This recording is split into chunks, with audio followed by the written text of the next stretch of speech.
नमस्कार दर्शकों, मैं ज्योत्सना सिंह आप सभी का हार्दिक अभिनंदन करती हूं अपने इस बेहद विशेष कार्यक्रम बात विकास की में।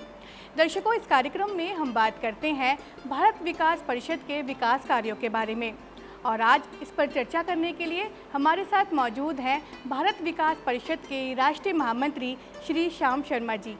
आइए उनका स्वागत कर लेते हैं। बहुत बहुत स्वागत है आपका हमारे इस कार्यक्रम में। नमस्कार। मेरा पहला प्रश्न, भारत विकास परिषद का जो ध्येय है वो है स्वस्थ समर्थ संस्कारित भारत। इस आधार पर अगर हम बात करें तो भारत विकास परिषद के 5 वर्षों की आगामी क्या योजनाएं हैं? भारत विकास परिषद की देश भर में 1500 अधिक शाखाएं हैं।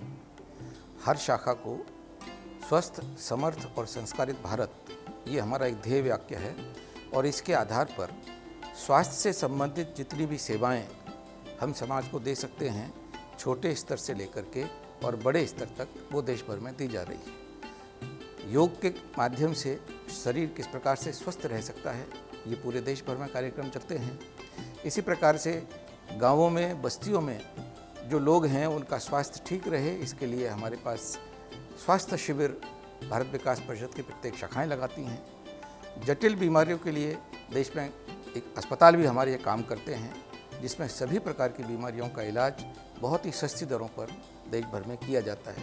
इस प्रकार से स्वस्थ भारत बने, इसके लिए भारत विकास परिषद घर से लेकर के और शहर तक, गांव से लेकर के शहर तक सभी जगह प्रयास कर रही है। दूसरा, देश का प्रत्येक नागरिक समर्थ बने, इसके लिए उसमें वांछित योग्यता आए, काम करने का, परिश्रम करने का जज्बा उसमें जगे, उसके कौशल का विकास हो, इसके लिए भी भारत विकास परिषद पूरे देश भर में विभिन्न प्रकार के कार्यक्रम करती है, जिसके माध्यम से बच्चों का आत्मविश्वास बढ़े ताकि वो काम करने के लिए अपने आप को प्रेरित कर सकें और जो भी टास्क उनको दिया जाता है उसको वो पूरा कर सकें।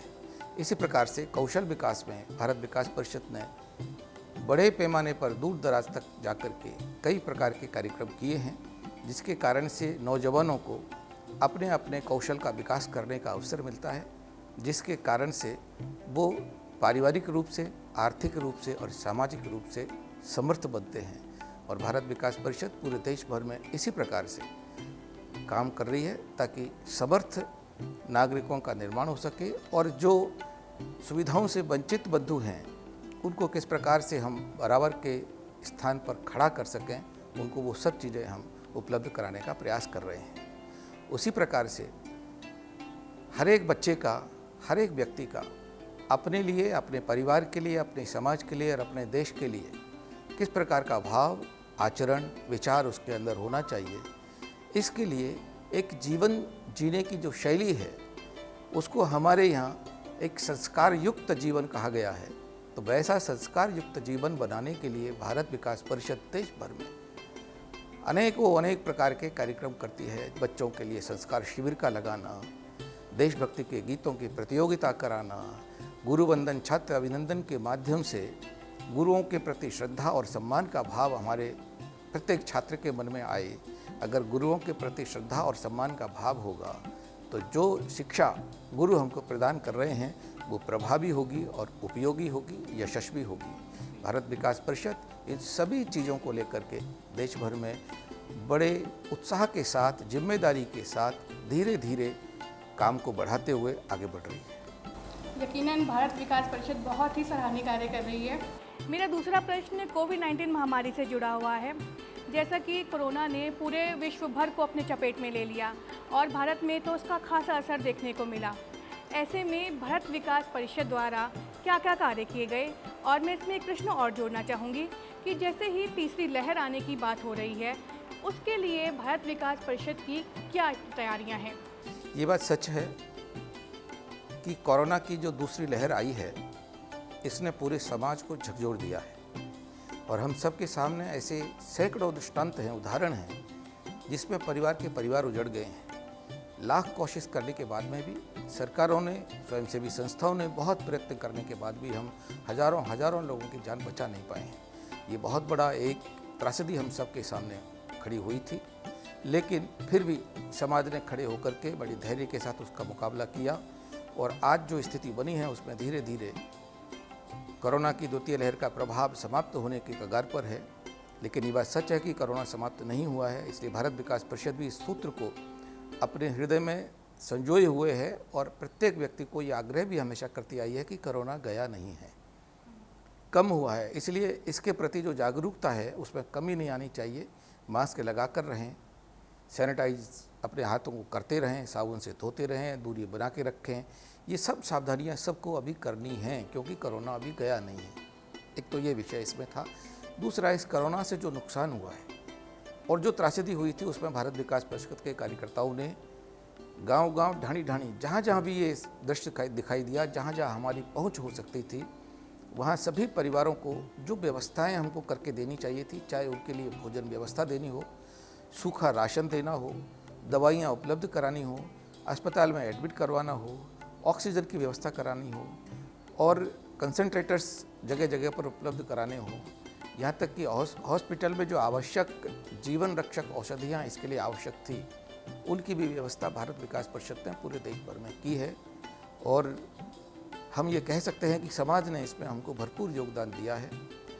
प्रधानमंत्री जो राहत कोष इसके लिए खड़ा किया गया था, उसमें 2 करोड़ 11 लाख रुपए हम लोगों ने भारत विकास परिषद के कार्यकर्ताओं ने सबसे सहयोग लेकर के जमा कराए और लगभग 30 करोड़ से अधिक ऐसे अन्य कार्य जो समाज के ऐसे परिवारों को जो इस त्रासदी को झेल रहे हैं और किस प्रकार से कठिनाई युक्त जीवन जी रहे थे, उनको जो जो ज़रूरत थी वो सुविधाएं उपलब्ध कराने में, राशन उपलब्ध कराने में भारत विकास परिषद ने समाज पर खर्च किए हैं। जहाँ तक तीसरी लहर की बात है, भारत विकास परिषद इस तीसरी लहर को ध्यान में रख करके ही पहले से ही काम करना प्रारंभ कर दिया है।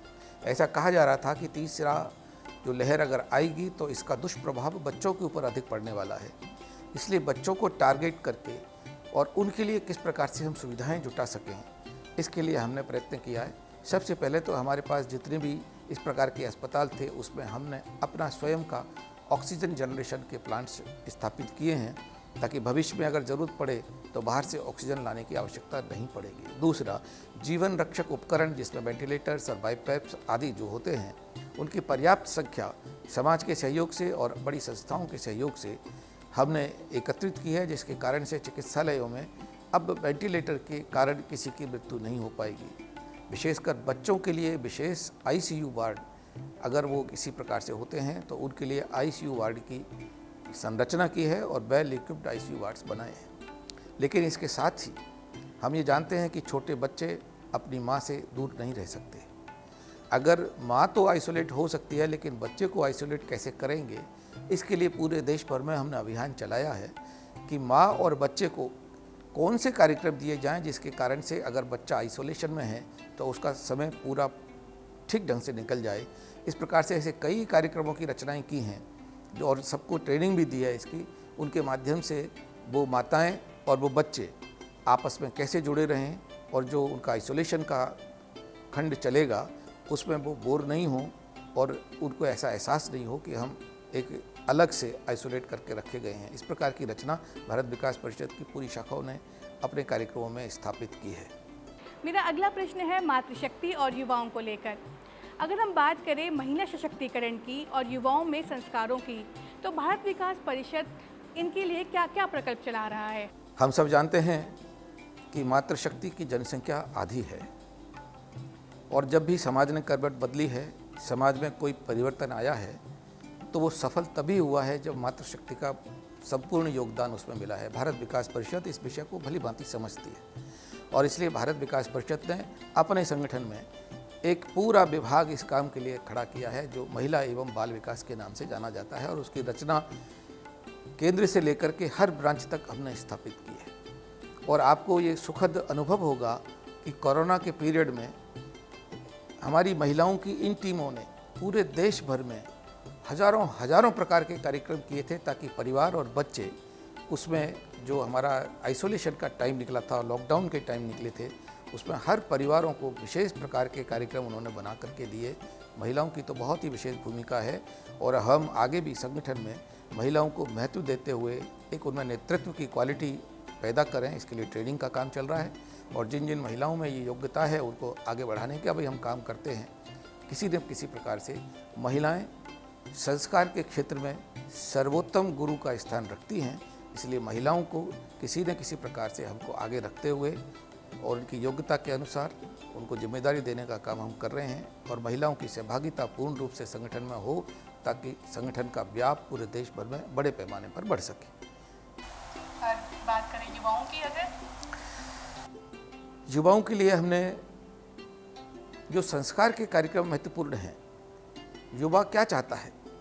सबसे पहले युवा को ये चाहिए कि युवा का लगाव केवल एक भौतिक साधन उपलब्ध मुझे हो जाएं, मटेरियलिस्टिक युग में मुझे धन का अभाव नहीं हो, यही अपेक्षा नहीं होनी चाहिए।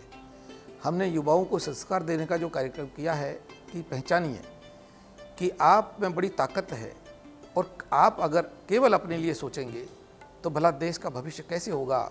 उदाहरण हमारे सबके सामने है, जिन युवाओं ने अपनी जान हथेली पर रख कर के देश को आज़ाद कराया है। अभी 15 अगस्त हमारा स्वतंत्रता दिवस निकला है।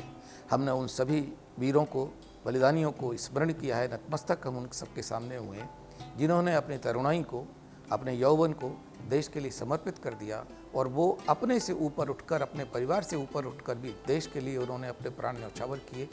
ऐसे योग्य पुरुष, महापुरुष हम सब के उदाहरण बनने चाहिए और उनको देख करके हमें अपने जीवन की रचना करनी चाहिए। इसके लिए ऐसे महापुरुषों की जीवन यात्रा, उनके जीवन के प्रसंगों को हम युवाओं को किस प्रकार से सिखा सकते हैं, उसका एक प्रदर्शन हम कार्यकर्ताओं के बीच में करते हैं।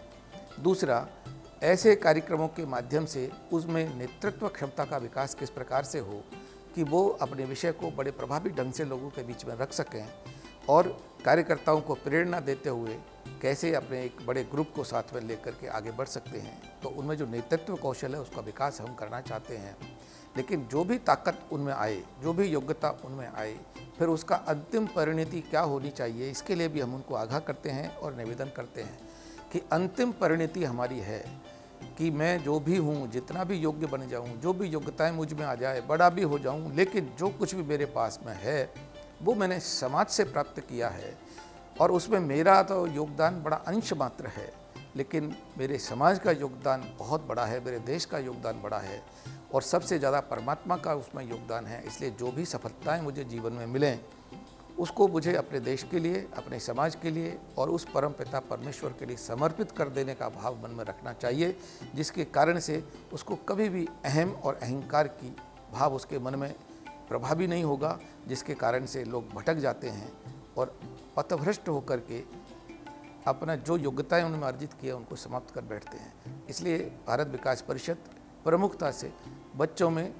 परिवार के प्रति, देश के प्रति, समाज के प्रति एक गौरवमयी विचार उसके मन में हो, समर्पण का भाव हो, योग्यता में अधिक से अधिक बढ़ाता चला जाऊं, योग्य से योग्यतम हो जाऊं, लेकिन तमाम योग्यताओं में अपने देश पर न्यौछावर कर दूं, इस प्रकार का भाव युवा में आना चाहिए।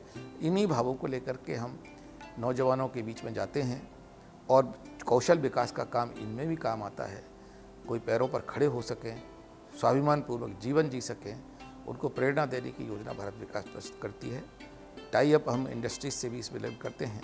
तो ये सब काम चलते हैं और नौजवान हमारे देश की पीढ़ी हैं, इसलिए नौजवानों को सही और शुद्ध और सात्विक संस्कार अगर देशभक्ति के मिलेंगे तो फिर हम निश्चित होकर के इनके कंधों पर ये बोझ डाल करके हम सब लोग, जो पुरानी पीढ़ी हैं, वो यहाँ से अलविदा हो सकती है और हम संतोष का भाव लेकर के यहाँ से जाएंगे। मेरा अगला प्रश्न है आर्थिक जगत से।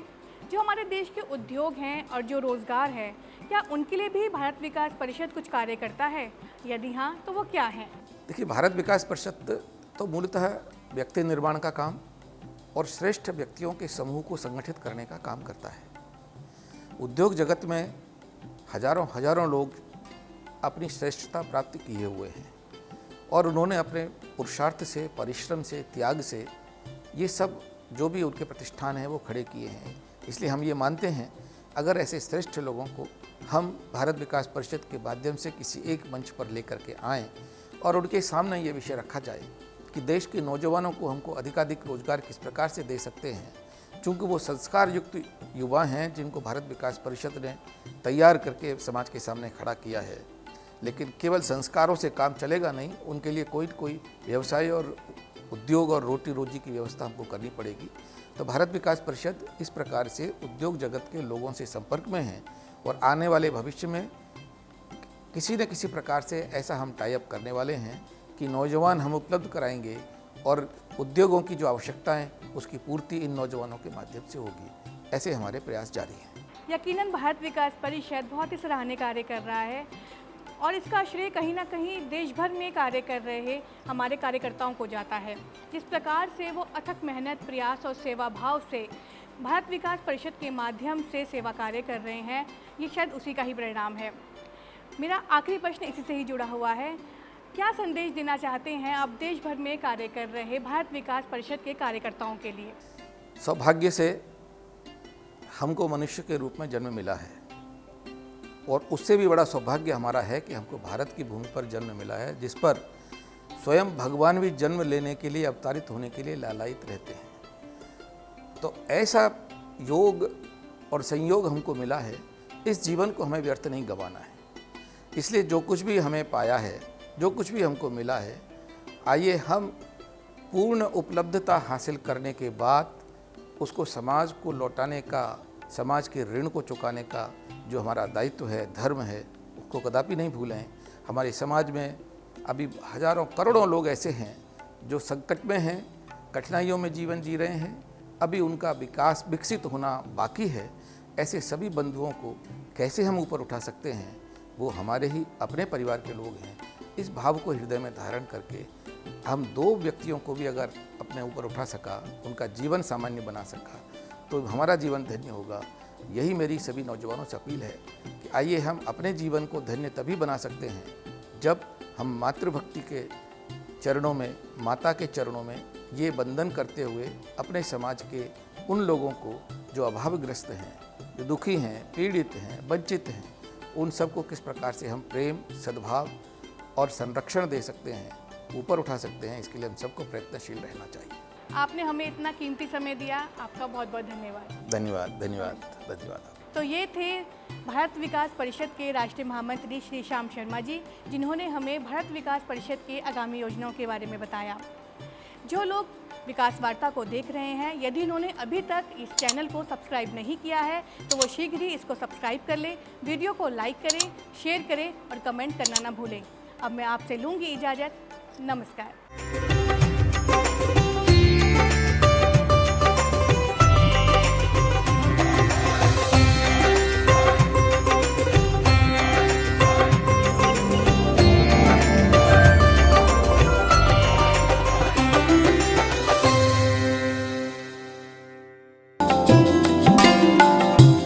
भारत विकास परिषद द्वारा संचालित YouTube चैनल विकास वार्ता में शाखाओं द्वारा किए जाने वाले सामाजिक विकास और सेवा कार्यों को सम्मिलित करने के लिए आप संबंधित जानकारी हमें ईमेल के माध्यम से bvpvikasvarta@gmail.com पर भेज सकते हैं।